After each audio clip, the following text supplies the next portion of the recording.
వైఎస్ఆర్ జిల్లాలో జిందాల్ స్టీల్స్ పరిశీలనకు వెళ్తున్న వైఎస్ఆర్సీపీ నేతల బృందాన్ని జమ్మలమడుగులో పోలీసులు అడ్డుకున్నారు.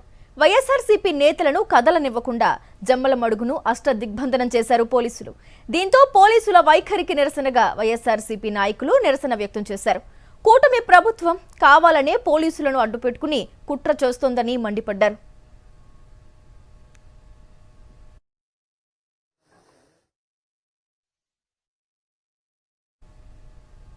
చంద్రబాబు క్రెడిట్ చోరీని బట్టబయలు చేసేందుకే జిందాల్ స్టీల్ ప్లాంట్ పర్యటనకు కదం తొక్కింది వైఎస్ఆర్సీపీ నేతల బృందం.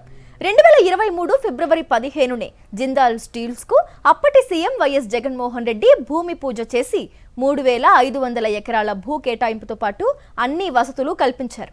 వైఎస్ఆర్సీపీ ప్రభుత్వ సహకారంతో జిందాల్ యాజమాన్యం పనులు కూడా ప్రారంభించింది.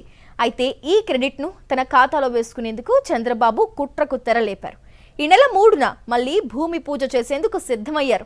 దీన్ని బట్టబయలు చేసేందుకు వైఎస్ఆర్సీపీ నేతలు స్టీల్ ప్లాంట్ స్థలంలో పర్యటించేందుకు ర్యాలీగా వెళ్లగా పోలీసులు అడ్డుకున్నారు.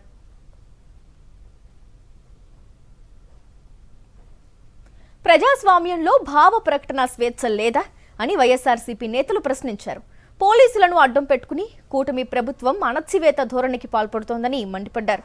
వైఎస్ జగన్మోహన్ రెడ్డి హయాంలో ఏర్పాటైన జిందాల్ స్టీల్ ప్లాంట్ కు చంద్రబాబు మళ్లీ భూమి పూజ చేయడం ఏంటని ప్రశ్నించారు.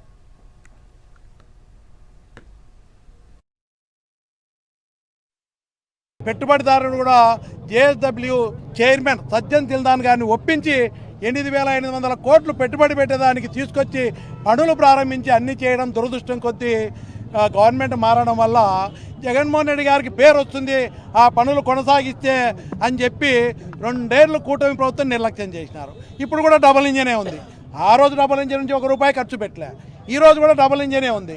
అయినప్పటికీ కూడా 2 ఏళ్ళు నిర్లక్ష్యం చేసినారు. కేవలం ఈ ప్రాంతంలో ఈ ఫ్యాక్టరీ పూర్తి అయితే రాజశేఖర రెడ్డి గారికి జగన్మోహన్ రెడ్డి గారికి పేరు వస్తుందని దుర్బుద్ధితో దీన్ని ఆపారు. ఈరోజు ప్రచార ఆర్భాటం చేసుకొని వాళ్ళ అకౌంట్లు వేసుకునేదానికి చేస్తున్నారు తప్ప జగన్మోహన్ రెడ్డి తెచ్చిన కార్యక్రమమే కొనసాగుతుంది. అది చెప్పేదానికి చేసిన ప్రయత్నమే చూపించాలని ప్రయత్నం చేస్తున్నాం. చంద్రబాబు నాయుడు గారికి ఒకే ఒక మాట చెప్పాలనుకుంటా ఉన్నాం. మీరు శంకుస్థాపనలు మాకు చేస్తారు, పనులు అయితే చేయరు. మా హంద్రిని వాళ్ళు చూసాం, 2 చోట్ల రాళ్ళు వేసిపోయిన వాళ్ళు మీరు. ఒక్కసారి శంకుస్థాపన చేసిన తర్వాత టెంకాయ కొట్టిపోయిన తర్వాత మళ్ళీ అదే ప్రాంతంలో టెంకాయ కొట్టడానికి ఏమన్నా ఉండాలి. ఆ సోయ లేకుండా పనిచేసినా మాకు భయం వేస్తుంది నిన్ను చూస్తే. ఊరికి ఎలక్షన్ల ముందర లేక రాయలసీమ ప్రజలు రోజు రోజుకి విషయాన్ని తెలుసుకునే క్రమంలో మీరు రాయలసీమకు ద్రోహం చేస్తూ ఉన్నారు. మా హైకోర్టు జగన్మోహన్ రెడ్డి గారు ఇచ్చిన హైకోర్టు లాకెళ్ళారు. కడప నుంచి సహకార బ్యాంకు కూడా అసలు దాన్ని లాకెళ్ళారు, బ్యాంకులు లాకెళ్ళారు. చివరికి ఈ రోజున ఒక విషయం స్పష్టంగా చెప్పాలనుకుంటున్నాం. రాయలసీమ ప్రజలు మిమ్మల్ని రాయలసీమ ద్రోహిగానే చూస్తూ ఉన్నారు. మాటలు మాత్రం మాకు, పనులన్నీ అమరావతికి చేస్తూ ఉన్నారు. మా దగ్గర ఏంది లేదు. ఈ రోజున ఒక విషయం స్పష్టంగా చెప్పాలనుకుంటా ఉన్నాం. అదేంటంటే కడప ఉక్కన్నది రాయలసీమ వాళ్ళ హక్కు, అది దాన్ని తొందరగా పూర్తి చేయాలి. మీరే కదా అడ్డం చెప్పింది. 5 ఏళ్ళు పరిపాలించిన తర్వాత గవర్నమెంట్ ఆఫ్ ఇండియా దాన్ని అష్యూరెన్స్ ఇచ్చిన తర్వాత దాన్ని ఆపింది మీరు. జగన్మోహన్ రెడ్డి గారు అంతగా దాన్ని క్లియర్ చేస్తే ఆల్మోస్ట్ ఇంకా ఆఖరికి పెట్టుబడి పెట్టేవాడిని కూడా తీసుకొస్తే పని లేకుండా ఆపి కేసులు పెట్టి భయపడిచ్చింది మీరు.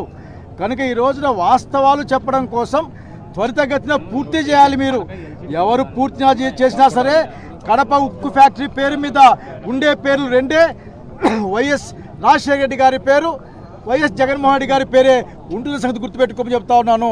ఇంకొకసారి ఖచ్చితంగా చెప్తా ఉన్నాం, మీరు రాయలసీమ ద్రోహిగానే ముద్రించబడతా ఉన్నారు. రాయలసీమ హక్కు కడప ఉక్కన్న సంగతి గుర్తుపెట్టుకోమని కోరుతా ఉన్నాం. అసలు ప్రజాస్వామ్యంలో ఉన్నామా అని చెప్పేసి మేము గట్టిగా అడుగుతున్నాం ఈ ప్రభుత్వాన్ని. ఎందుకంటే భావస్వేచ్ఛ లేదు. ప్రభుత్వం చేస్తున్న అన్యాయాలు అక్రమాలను నిరసన వ్యక్తం చేస్తామంటే అవకాశం లేకుండా పోలీసులను ఉపయోగించి మమ్మల్ని ఆపే కార్యక్రమం అంతా కూడా చేస్తున్నారు. సో ఇదొకటే కాదు, ఏదైనా కూడా ఒక సోషల్ మీడియాలో కూడా ఈ ప్రభుత్వాన్ని క్వశ్చన్ చేస్తే ఇమ్మీడియట్గా వాళ్ళపైన కేసులు బుక్ చేసేసి వాళ్ళు ఒక స్టేషన్లో కాదు 24 స్టేషన్లలో వాళ్ళ కేసులు బుక్ చేసి వాళ్ళందరినీ కూడా లోపలేసి అరెస్ట్ చేసి ఇబ్బంది చేసే కార్యక్రమం, ఒక విలేకరులకు కూడా అదే కార్యక్రమం. మన శ్రీనివాసరావు గారు అయితేనేమి, తర్వాత మిగతా విలేకరులందరినీ కూడా ఆ రకంగా ఇబ్బంది పెట్టిన పరిస్థితి అన్నమాట. సో ఇంత దారుణమా? ఇది ఏమన్నా హిట్లర్ పరిపాలన? ఏమిది? బ్రిటిష్ పరిపాలన మంచిదే. ఆ రోజు నిరసన వ్యక్తం చేయడం జరిగింది అహింసాయుతంగా. మరి ఎందుకు ఇంత దారుణంగా చేస్తున్నారు? మేము అడిగేది కూడా ఇప్పుడు ఏమి, మేము నిర్మించమనే చెప్తున్నాం. ముఖ్యమంత్రి గారు ఇప్పుడు చంద్రబాబు నాయుడు గారు ఏ భూమికి అయితే భూమి పూజ చేయడానికి వస్తారామో, ఈ భూమి మాదండి, ఈ గడ్డ మాది, ఈ భూమి మాది, ఈ నేల మాది. ఇక్కడ నీళ్లు తాగింది మేము, ఇక్కడ గాలి పీల్చింది మేము, ఇక్కడ సచ్చేది మేము, బతికేది మేము. మా భూమిలోకి నువ్వు వచ్చి ప్రారంభోత్సవం చెప్పి పూజ చేస్తా, మా భూమిలోకి మేము పోయేదానికి అనుమతి లేదంటే ఇది అన్యాయమా కాదా? అసలు ఉక్కు ఫ్యాక్టరీ నిర్మించాలన్న ఉక్కు సంకల్పం చేసిందే జగన్మోహన్ రెడ్డి. ఆయన ఇచ్చిన అనుమతులే, ఆయన పిలిచిన జిందాల్ కంపెనీలే, మళ్ళీ అదే దాన్ని పునర్నిర్మాణం అంటున్నారు. మేము స్వాగతిస్తున్నాము. పోవడానికి పోలీసులు అడ్డపెట్టారు. ఏమి కారణం అంటే ఏమి కారణం లేదు, పోకూడదు మేము అంతే.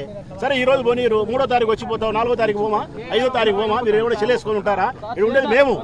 అసలు ఈ అప్రజాస్వామికమైన నిర్ణయాలను వాళ్ళు మార్చుకోవాల్సిన బాధ్యత ఉంది. మేము మానుకుంటాం, పరమేళ మానుకుంటాం, 4వ తారీఖైనా పోతాం. ఈ అప్రజాస్వామికమైన నిర్ణయాల వల్ల మీరు సాధించేది ఏంది? పోలీసులు ఉపయోగించుకోవడం వల్ల మీకు వచ్చేది ఏంది? చెడ్డ పేరు. అనవసరమైనటువంటి దౌర్జన్యాన్ని, దాష్టికానికి మీరు పాల్పడతారని చెడ్డ పేరు తప్ప మరొకటి కాదు. మేము ఉక్కు ఫ్యాక్టరీకి స్వాగతించిన వాళ్ళలో మొట్టమొదటి వాళ్ళం కాబట్టి మా జగన్మోహన్ రెడ్డి గారు ఇక్కడున్న నిరుద్యోగులకు, యువతకు కల్పించాలని చెప్పి, ఇక్కడ ఆర్థికంగా ఎదగాలని చెప్పి ప్రయత్నం చేసిన వాళ్ళు.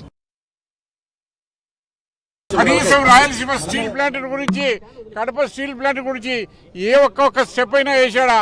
ఎటువంటి అనుమతులు తీసుకున్నాడా? జగన్మోహన్ రెడ్డి గారు వచ్చిన తర్వాత స్టీల్ ప్లాంట్ శంకుస్థాపన చేశారు, అక్కడ పనులు మొదలుపెట్టారు, ఇంటర్నల్ రోడ్స్ అన్ని చేశారు, పవర్ సప్లై ఇచ్చాడు, ఎన్నో అభివృద్ధి కార్యక్రమాలు జరిగినాయి.